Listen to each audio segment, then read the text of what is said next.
Hello, and welcome to another episode of Selling Greenville, your favorite real estate podcast in the Greenville area of South Carolina. I am your host, Stan McCune, realtor here in the Greenville area of South Carolina. As always, you can find all of my contact information in the show notes if you need to reach out to me for any of your real estate needs. I represent buyers, I represent sellers, I represent investors, I represent non-investors. The whole enchilada. I can handle anything, any of your real estate needs. Even if you're looking for commercial properties, I can refer you to the right person for that, because that's definitely not my specialty, but I know people. I have tons of connections, so just let me know. My contact information is in the show notes. And as well as I always ask you guys, please make sure that you subscribe to this show in whatever podcast app you use. And if we need some more ratings. We need to, I mean, the number of listens I'm getting per month do not compare to the low number of ratings. So please just take a second to hit the 5-star rating button on whatever app you're using. And please also, if you can, just leave a short little review to get the word out to as many people as possible that this is an awesome show, that you're benefiting from it, and that you appreciate it. All right, today we're going to talk just briefly, I think, about investors, real estate investors, and their impact on the real estate market. And you know, there's a lot of misconceptions about real estate investors that are out there. I hear the full spectrum. I hear people that are actually just angry at institutional investors, believe that institutional investors are primarily, and when I say institutional investors, I mean mega companies that invest in real estate that, you know, are maybe based out of San Francisco or something like that. I hear a lot of people that are just angry, that just think these institutional investors are destroying the country, specifically in Greenville, taking homes away from first-time home buyers, et cetera, et cetera. And then you hear on the other end of the spectrum, you hear people that are just like, investors don't really have that big of an impact on the market.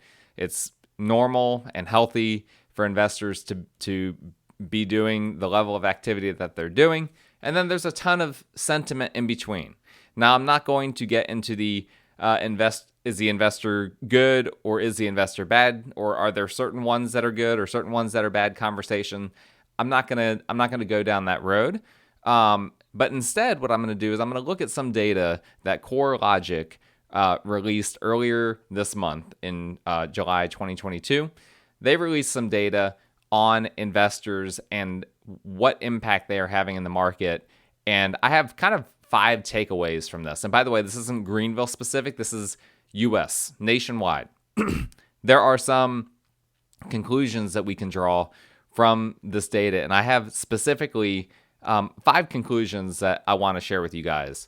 And I plan to link to the actual article in the show notes as well. So that's something, if you want to look at it, you can feel free to look at it, look at the graphs, agree or disagree with my conclusions, whatever you plan to do there.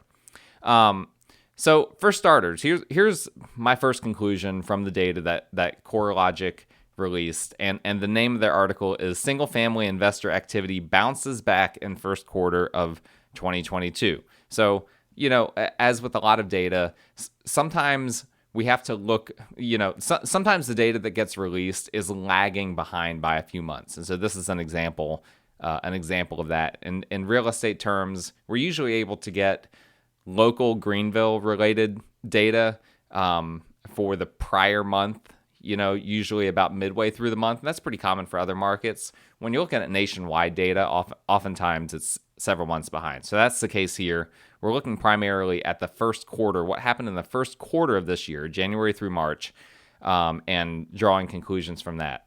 My first conclusion that I've drawn from the data that CoreLogic produced is that investor purchases took off in the first quarter of 2021. So if we go back to the first quarter of last year, that's when we started to see investor purchases. You know, they had been kind of constant for a little while, basically at the same level, just fluctuating a little bit, but basically keeping constant for several years. And then we saw something happen in the first quarter of 2021. They really, the percentage of transactions that were investor-related transactions in the U.S. just started going up. And even though it looked like it may go down to start this year, so it got up to about 27% of all purchases were investor purchases, about 27% towards the middle to end of 2021. Then we saw it just plummet in towards the end of the year. Towards the end of 2021, it went down to 22%. Well, this looks like simply it would be normal for those numbers to go down back to what they used to be, which was typically hovering between 14 and 18%. Went down to 22%, and it was like, okay, maybe it'll start to recess back to that norm of being between 14 and 18%. But no, actually, it bounced back in a very seasonally unpredictable way. When we got into the first quarter of this year, it actually peaked even higher than it did all of last year. It got up to 28% in, I believe it was the month of March, and then it kind of settled at 20, basically right there in February, and then it basically settled there in March at 27.9%. So very high numbers. What does this mean? We're not sure yet. There are two possibilities, right? The graph looks very seasonal. It looks like what we typically see for non-investor purchases. So for non-investor purchases, we typically see everything really slow down and not come to a halt, but we see purchases just in general, closings in general, new contracts in general, new listings in general, slow down as we get towards the end of the year, and then ramp back up and start going up after the new year. Well, if that's what's happening here, then we might have a new normal with investor purchases. We may have a new normal of investor purchases now being in the mid to high 20% rather than the mid to high teens, if they are following the seasonal trend that we normally see. There's also the possibility, because we're looking at quarter one and we don't yet have the numbers for quarter two, it's also possible that there was kind of a mad dash that happened in quarter one as people saw interest rates going up. Perhaps these investor purchases will at some point recede. But the point is that we've seen investor purchases since the first quarter of 2021 much higher than normal, and they are still much higher than normal. And there's a possibility that this is a long-term trend, and it'll be very interesting to see how that continues through the end of the year. I tend to think, personally, I think it is kind of a new normal, just based on my communications with people, my boots on the ground. There's a lot of people looking to invest for the first time. And a lot of the investors that have been investing for a long time, they're wanting to invest more and more. So I tend to think that this is kind of, that the theory that this is the new norm, I think may very well be accurate. But we'll have to continue to track this throughout the rest of the year. My second conclusion from the data in this CoreLogic study is that increases in investor purchases are the primary reason the market currently is still hotter than pre-pandemic. Non-investor purchases are at similar levels to 2019. So this is really important. Owner-occupied purchases nationwide, according to the nationwide data, are actually very similar to the pre-pandemic norms. But investor purchases are at levels that are nearly triple what they were in 2019. So we're seeing owner-occupants purchasing properties at basically pre-pandemic levels of what they were doing. Looks very similar, slightly up from pre-pandemic, but basically owner-occupants are buying properties at similar levels to back then, but investors are purchasing 3 times the properties that they normally would, at least based on the first quarter. So if we look at kind of where the market has been so far this year, as rates have gone up and all of that, really we're starting to see inventory levels, as we discussed in last week's episode, start to balance out a little bit. But what this tells me, because we still see that the market is hotter than what it was before the pandemic, but the fact that it's at pre-pandemic levels, basically, of owner-occupied purchases, that hotness is directly correlated with investor purchases. So again, it's going to be very important for us to track these investor purchases, because it seems like that is fueling a lot of the hot market that we still have to this day. And if investor purchases start to cool down, we can probably expect to see the market as a whole cool down a little bit more, because it seems like that there is a direct correlation between what investors are doing and what is happening in this market. Third conclusion that I come to here from this data is that institutional investors are a minority in the real estate investing world, but they're growing. This is one of the things that I think is important to understand. A lot of people think that these institutional investors, these huge firms that are just buying up real estate, that they are the primary ones fueling, basically the primary ones behind real estate investing as a whole. And that's really not accurate. The data is broken down right in this article, and it explains it really well. So I'm just going to go ahead and read exactly what it says. So small investors, those who own fewer than 10 properties, were responsible for nearly half, 48% of all investor purchases during the first quarter of the year. Medium investors, those with 11 to 100 properties, purchased 31% of investor properties. All right, so 79% of investor property purchases were made by small and medium-sized investors, not the institutional type of investors that a lot of people think are the main ones responsible. Large investors, those with 101 to 1,000 properties, accounted for 9% of home purchases, and mega investors, those with over 1,000 properties, represented 12% of all purchases. So you can see that it's primarily small and medium investors that are making the majority of the purchases in this market, but those mega investors, those that own 1,000 or more properties, they have seen a massive uptick during this time that we've seen this investor uptick since basically early 2021. We have seen a dramatic uptake in the mega investors segment getting involved. So it used to be that the large investor, as it was defined before, and the mega investor basically had comparable levels of spending, usually or I should say a comparable market share when we're looking at investor purchase properties. Usually they were both around like 8 to 9%, something like that.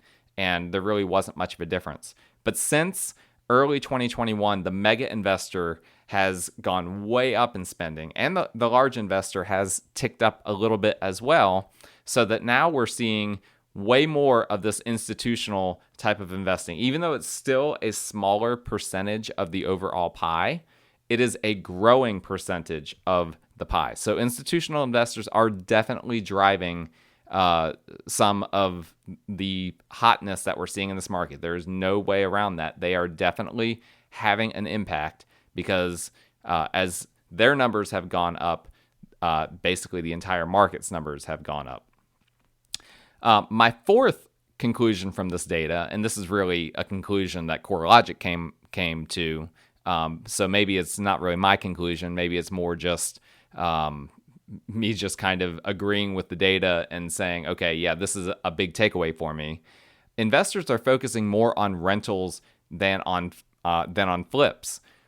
They broke down the data of the share of investor purchases resold within 6 months from January 2019 through September of 2021. And the percentage, so it used to hover between like 15 and 18% of investment properties that were purchased were sold within 6 months. So a 15 to 18% flip rate. That number has been, at least, again, this data lags a little bit because it's only through September of 2021. But basically, the majority of 2021, it was below 15%. And that's a historically very low rate. So it seems like at least for 2021. We'll have to see, as more data for 2022 comes out. But a lot of investors are just looking to park cash in a rental. They're not looking to flip properties at the rate that they used to. Very interesting dynamic. That's something also that I have personally seen with my investor clients. And I think inflation concerns have a lot to do with this. People, I heard people early last year saying that they were concerned about inflation and what that would do to the market. And sure enough, their concerns became true this year. And so a lot of those people were looking to park money in rental properties. And so this is the kind of thing that we see. It's not surprising. It's not surprising that people are moving in that direction and have been since last year. My fifth takeaway from this: investors are primarily targeting the Southeast and the Southwest. Now, I need to clarify that Greenville traditionally doesn't show up on these types of metrics. Basically, this study was looking at MSAs, which I believe stands for Metropolitan Statistical Areas. Usually Greenville's not big enough to kind of make some of these metrics, so we have to kind of read between the lines here. But here are the areas, the top 10 investor shares by Metropolitan Statistical Areas in Q1 of 2022. It was Atlanta, the Atlanta area, the San Jose area, the Los Angeles area, Memphis, Las Vegas, Phoenix, San Antonio, El Paso, Dallas, Fort Worth, Charlotte, and San Diego. So heavy shares of the Southeast and of the Southwest in here. And the number one market with the highest percentage of investor shares was the Atlanta market, one of Greenville's neighboring markets. It was over 40%. Over 40% of purchases in Atlanta for the first quarter of this year were by investors. That's insane. That's absolutely insane. Charlotte was just a hair below 35%. Another one of our kind of cousin markets. And out of these top 10, really the lowest was San Diego, which was at about 34%. So those are huge numbers, right? Huge numbers.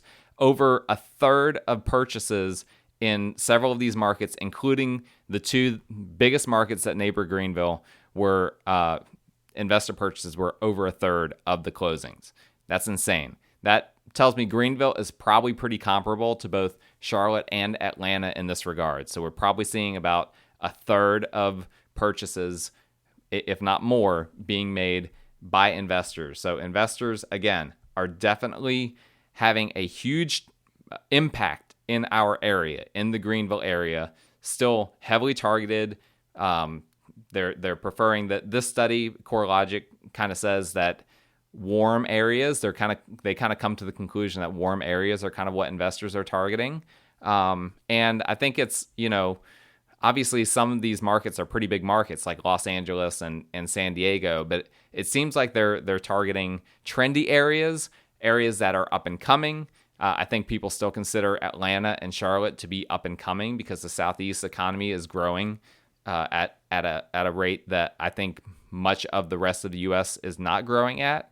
And so I think that that's a lot of what we're seeing here. So investors are definitely impacting the market nationwide, but specifically here in the Southeast. And we need to keep watching what's going on there because it seems like there is a direct connection between the market staying hot and what investors are doing. So we'll continue to monitor this as the year goes on. It's going to be very interesting to see exactly what happens, what investors do as interest rates keep going up. Will they be impacted by that, or are they just paying cash anyway, so it doesn't matter? There's a lot of things to consider. But that is all for today's episode of Selling Greenville, for this week's episode of Selling Greenville. I appreciate you guys listening. I apologize for a little bit of an echo in this week's episode from the standpoint of the sound. I'm rearranging some things in my office. I need to kind of figure out exactly how to minimize that echo. So bear with me as I try to work on that. If you don't mind, please leave a 5-star rating. Please leave a short little review. Please subscribe to the show in whatever podcast app you use. My contact information is in the show notes if you need to reach me for any reason. And I'll see you guys next time.